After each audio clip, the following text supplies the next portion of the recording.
ঈদের দিন দুপুরবেলা আমি কি রান্না বান্না করলাম সেটাই আপনাদের মাঝে শেয়ার করব। তো এখানে দেখতে পাচ্ছেন বাসমতি চাল। তো চালটা আমি ভিজিয়ে দেবো, আর এখানে পাকিস্তানি মুরগি, এটাও কেটে রেডি করে নেব। আর এখন চলে আসলাম আমি চুলাতে। চুলাতে একটা পাতিল বসিয়ে দিয়েছি, দিয়ে ওটা আমি গরম করে নিচ্ছি। আর এই তো আমার মুরগি কাটা হয়ে গেছে, সাথে আমি চালটাও ভিজিয়ে রাখছি। আর আমি রান্না করব হচ্ছে বিরিয়ানি। তো বিরিয়ানি করার জন্য যা যা লাগবে আমি সব কিছু রেডি করে নিয়েছি। তো এটা হচ্ছে আমার ঈদের দিন দুপুরবেলার খাবার। তো আমি শেয়ার করি কি কি আমি রান্না করব, কি করি সেটা আপনাদের মাঝে শেয়ার করব। তো আমি প্রথমে তেল দিয়ে পেঁয়াজ কুচি দিয়ে নিয়েছি, নিয়ে পেঁয়াজটা খুব ভালো করে বেরেস্তা করে নেব। আর চিকেন বিরিয়ানিটাও খেতে আমার কাছে ভালোই লাগে, বিরিয়ানি বিশেষ করে খেতে ভালো লাগে। মানে বাইরের থেকে আমার ঘরোয়া রান্নাটা আমার বেশি পছন্দ হয়, বিশেষ করে বিরিয়ানিটা। কারণ বাইরেটা অতিরিক্ত তেল মাল মশলা থাকে, মানে খাইলে যেন সারাদিন মনে হয় গ্যাসের প্রবলেম হয়, অনেক সমস্যা হয়। বাট বাসায় রান্না করে খাইলে আমার কোনো সমস্যা হয় না। হয়তো বা আমি একটু ট্রাই করি যে তেলটা একটু কম দিতে বা এরকম, এই জন্যই মনে হয় কিছু একটা হয় না। তো যাই হোক, আমার রান্না তো আমি চুলোয় অলরেডি দিয়ে দিয়েছি। তো এর মধ্যে দিয়ে দিয়েছি আমি কাঁচামরিচ, তারপরে টক দই, মানে যা যা লাগবে আমি এক এক করে দিয়ে দেবো আর রান্নাটা কন্টিনিউ করে নেব। তো আমি চাইলেও আসলে বেশি কিছু রান্না করতে পারি না, কারণ যেহেতু আমরা গ্রামে যাইনি। আপনারা জানেন যে আমরা এবার ঈদ ঢাকাতেই করেছি। তো ঢাকাতে যেহেতু করেছি, আমি আর আমার হাজবেন্ড আর আমার বাচ্চা তো খুবই ছোট, ও তো আর এত কিছু খেতে পারে না। তো আমি চাইলেও দেখা যায় অনেক কিছু রান্না করলে সেটা খাওয়া তো লাগবে, কারণ খাওয়া হয় না। আর আমি বেশি কিছু রান্না করে আমার ওই যে বাসি করা আমার একদমই পছন্দ নয়। তো আমি চেষ্টা করতেছি যে যে বেলার খাবারটা সেই বেলায় খাওয়া, মানে খেয়ে শেষ করার জন্য। এই জন্য আমি খুবই সেভলি রান্না করতেছি, যাতে প্রত্যেকটা অক্তের খাবার প্রত্যেক অক্তে শেষ হয়ে যায়। এটা কিন্তু একটা ভালো দিক, কারণ অতিরিক্ত মাংস তো আমাদের দেখা যায় ঈদটা একদিনই শেষ হয় না। মিনিমাম 4-5 দিন ঈদ আমাদের লেগেই থাকে। তো 4-5 দিন ধরে মাংস এত পরিমাণ খাওয়া হয়, এই জন্য আমি একসাথে অনেক বেশি কিছু রান্না করি না। অনেকে আছে দেখা যায় একসাথে সব কিছু রান্না করে ওইটাই হয়তো 2-3 বার গরম করে খায়, বাট আমার এইটা একদমই পছন্দ নয়। আমার সব সময় মানে সাজো জিনিসটা, তাজা জিনিসটা খেতে ভালো লাগে, যে যখন তখন করব যখন তখন খাবো, এইটা আমার অনেক পছন্দের। যার কারণে আমি রান্নাটা খুবই মানে সেভলি করতেছে। আমি সকালবেলা জানেন না, আমার ভিডিও দেখেছেন কিনা জানি না, সকালবেলা আমি গরুর মাংস করেছি, ভাত করেছি, সেমাই টেমাই এগুলোই করেছি, যাতে আমার ওই সকালবেলায় শেষ হয়ে যায়।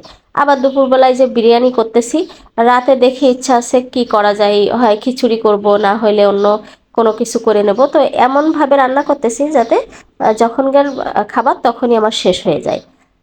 আর এটা আমার হাজবেন্ডও পছন্দ করে, কারণ ওই রেখে ফ্রিজে রেখে গরম করে দিলে ও ভালোভাবে খেতে চায় না, আর আমার একদমই খেতে মন চায় না। হয়তো অনেকেই ভাববেন যে এত অল্প রান্না, বাট ওই যে বললাম বাসি খাবার খেতে ভালো লাগে না। আর অনেকের মতো অনেকেই দেখি টেবিল ভর্তি খাবার রান্না করে, বাট আমার ওইটা একসাথে করে করা যায় যদি পরিবারের সবাই একসাথে থাকা হয়, তাহলে করা যায় যে ঠিকই খাবারগুলো শেষ হয়ে যাবে। কিন্তু আমাদের তো আর ওই অবস্থা নেই, যেহেতু দুইজন মানুষ চাইলেও অনেক কিছু খাওয়া যায় না। এই জন্য চেষ্টা করতেছি। তো বাসমতি চালটা আমার রান্না করতে ভালো লাগে, কারণ বড় বড় মানে চাউল হয়, মাঝে মধ্যে দেখে মনে হয় যেন পোকা এত বড় বড় চাউল হয়। আমি তো পানি ঝরিয়ে নিয়েছি, ওদিকে আমার মাংসটা রান্না হয়ে গেছে, চালের পানিটাও ঝরিয়ে নিলাম। এখন সবকিছু সাজিয়ে দেওয়ার পালা। তো প্রথমে আমি চালটা দিয়ে দিলাম, চাল দিয়ে এর ভিতরে আমি মাংসটা ঢেলে দেব। মাংসটা দিয়ে চারি সাইডে একটু মিশিয়ে দেব। মিশিয়ে দেব বলতে আমি একটু মেলে দেব। তো আমি এখানে কিন্তু এই যে খুবই কম রান্না করছি, মানে আমার 250 গ্রাম হচ্ছে চাউল, আর 500 গ্রামের একটা মুরগি, 500 গ্রামের একটু বেশি হবে। তো সেইটাই কিন্তু রান্না করতেছি। তো বুঝতে পারছেন দুইজন মানুষের জন্য কত কম রান্না।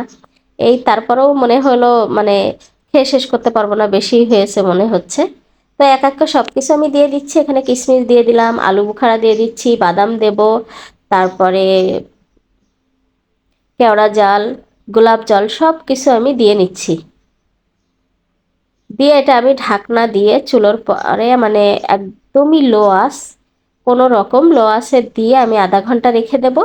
তারপরে এসে আমি চুলাটা অফ করে দিয়ে এটা বারবার করে নাড়াচাড়া করে মিশিয়ে দেব। আর এই আধা ঘন্টা আমি কোনোভাবে টাচ করব না, খুব সুন্দরভাবে তাহলে সারা রাইসে মনে করেন ফ্লেভারটা ছড়িয়ে যাবে। সাথে ঘি দিয়ে দিলাম, সব কিছু দিয়ে দিচ্ছি, দিয়ে ঢাকনা দিয়ে আধা ঘন্টা আমি রেখে দেব। তারপরে হচ্ছে চুলা অফ করে আধা ঘন্টা ওই বারবার করে এসে নেড়ে দিতে হবে।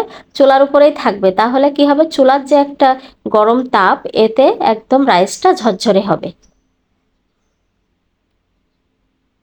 তো আধা ঘন্টা আমার হয়ে গেছে অলরেডি। তো আমি এখন এই যে বারবার নাড়াচাড়ার কথা বললাম, এটা বারবার নেড়ে দিতে হবে, কিছুক্ষণ পর পর এসে নেড়ে দিতে হবে, তাহলে রাইসটা অলরেডি ঝরঝরে হয়ে যাবে। তো আমার অলরেডি রাইসটা ঝরঝরে হয়ে গেছে, এটা খুব বেশি প্রয়োজন নেই, তারপরেও এটা দেখা যায় মিশিয়ে দিলে এটা বেশি খেতে ভালো লাগবে।